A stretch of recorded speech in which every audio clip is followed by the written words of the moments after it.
guys, welcome to another Capestance vlog. And we were supposed to be shooting Mila for removal of the wheels, and we're going to put on the winter wheels, but unfortunately the back tire decided to deflate and come off the bead. So we basically made it to location and we wanted to focus on doing rollers, but that's not going to happen now. So what we're actually going to do is we're going to interview the photographers. So this was also part of the plan, but we're only going to show the interview of the photographers and some of the footage on this location. And this is why we were changing the wheels. The rubbers on the tires are like way beyond perished, so eventually like they just degraded and they just crack and doesn't hold air anymore. Okay guys, so we're going to interview the content creators on the shoot today. It's Ricardo from Germany CPT and Andre from Outfitted. Outfitted team, or would you just say Outfitted? No, Outfitted. Okay, Fine. Outfitted. So we're going to start with Ricardo and ask him a few questions. So tell us about the name of the brand and how it came about. Yeah, so initially me and a couple of mates started the Germany's Cape Town, and we all had German and Japanese cars. So we thought the name would be kind of cool. I'll be honest, initially we didn't like the name, and we all agreed we would change the name, but it's kind of like stuck now, and people are into the name, so we kind of just left it and stuck it's with got it. some good traction, so you're just going with it. The moment people start saying it, then you're like, okay, it's kind of cool. That's a vibe, it's something fresh. Yeah. And I mean, it helps with your social media handle and stuff, right? Yeah. Obviously, because it's new and it's like, it's Something not like... fresh, basically. Yeah. Okay, the next question. Andre, you taking notes? Yeah. So, what kind of content do you guys create? We kind of specialize in cinematic content. We've done some vlogs in the past, but we're moving away from that a little bit because we just kind of enjoy creating content that's more cinematic. So if there's a story behind it, and you know, it's a really cool car. Cars are the main thing, obviously. Okay. But we do want to branch out a little bit. Alright, what's your plans to branch out to what? So we've been doing a lot of work in Unreal Engine, 3D work, green screen. So we'd like to get into visual effects. Oh, One of our members that will has been doing- supplement the videos quite nicely. I think it'd be really cool. We've got some sci-fi stuff on the way soon. Okay, great. And then where do you post most of your stuff? 90% of it's on Facebook and YouTube, I'd say. We also post on Instagram, but I think YouTube is probably our biggest baby. Alright, cool. Are you doing content creation full time? Are you the only one in the brand that's doing the content creation? Or No, so there's 3 of us at the moment. We do have 2 ghost members, but nobody sees them. But at the moment, there's 3 of us that are doing most of the work. Okay. And we do it part-time at the moment. We'd love to do it full-time, but we know obviously it's a bit difficult in the industry at the moment, especially when it comes to car content. Why is that? Like, what are you finding? I think it's, I don't want to say people are cheap, but it's hard to find people who are willing to spend money on it, and with the car coming past. No, we're good. You can go for it. I think it's So I feel like on that, to word it better, I feel like people are undervaluing content creation and like what it actually brings, you know, like, because they feel like anyone has a camera and like they don't actually value the skill behind it. So obviously if you're more experienced, like you're the ones that I obviously have noticed are like above par, and people don't recognize or add value to it. They're not willing to pay the amount you want, or you know, like, and I mean, we're not asking for it to be like, you know, buckets loads of money, but it's obviously it's more than the average person. But people either go to the cheapest guy and expect the best results, and then leaving the guys that are doing a decent job without really work to be able to rely on it, right? Yeah, and look, I understand from the side of, you know, we live in a situation where it's quite expensive to do anything at the moment, and people aren't making as much money, so you can only spend so much. Exactly, and our currency is not like the best either, so it doesn't add anything. I think everyone's struggling a little bit, so you know, spending that money on that is difficult, but you know, the time comes when the time comes. So what are you doing full time? I work as an IT technician. I build and fix computers. Oh, okay, cool.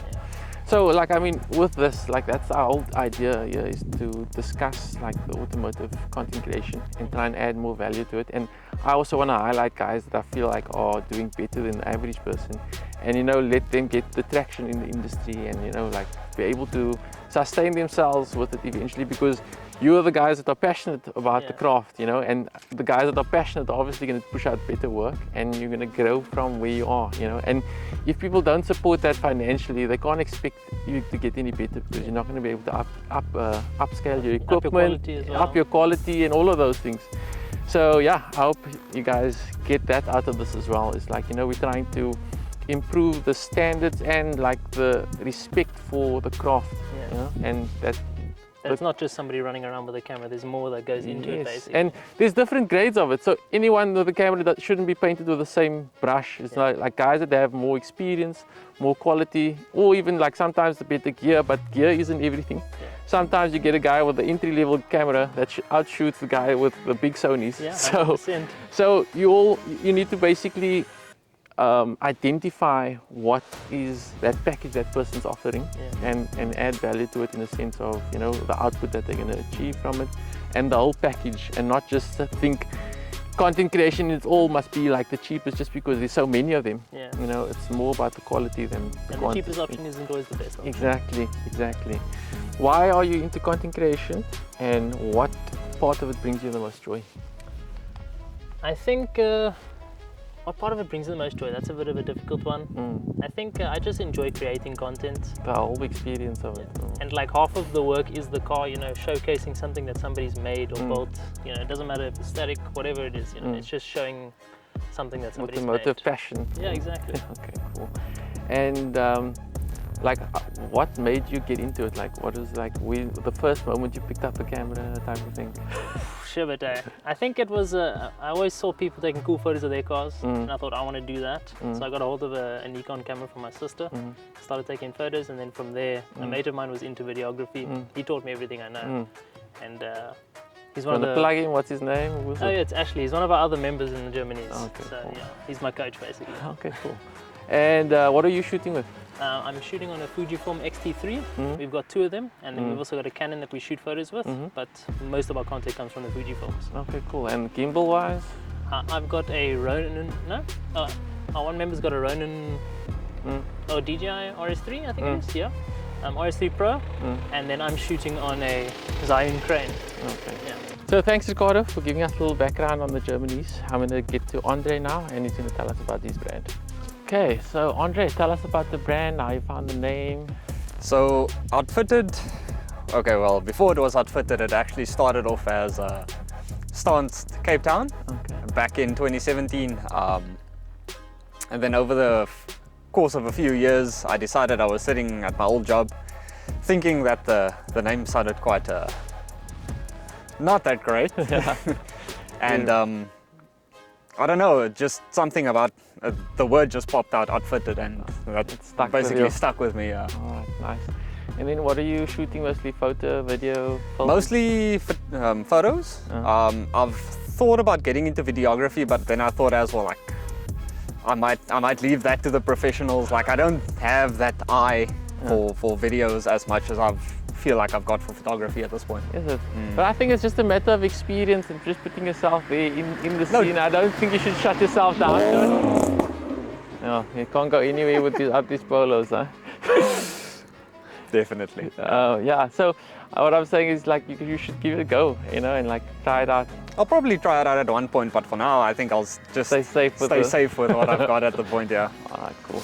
Yes. He's like, camera's out now. Okay. Madman. Are you doing this as full-time or? No, so this is purely just me trying to be me in my free time.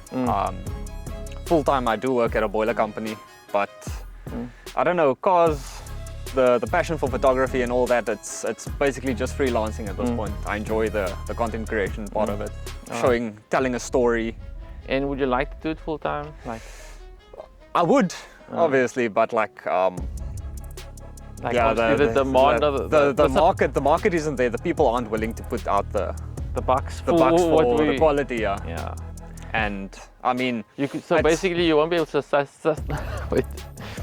so you won't be able to sustain yourself from the industry because obviously there's not enough jobs out there. Yeah. No, look, people can obviously sustain off photography. I've seen it happen, but that's for more necessity photography, if I put it like that. It's more your family portraits, your weddings, and your event photography. But I mean more automotive, like. Yeah, but I mean, like, in cars, there's not really that necessity to people. I mean, a car to some people it's a passion, but to most people it's just a daily driven car.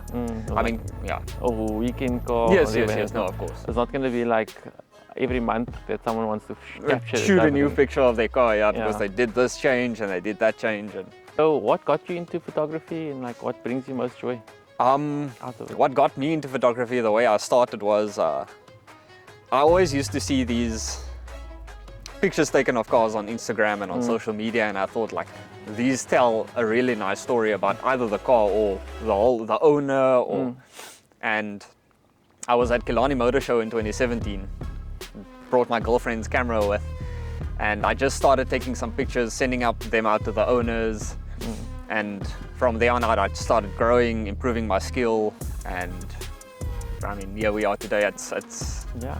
And I mean, recently the quality has been standing out quite nicely. I mean, that's why both of you guys here. Yeah.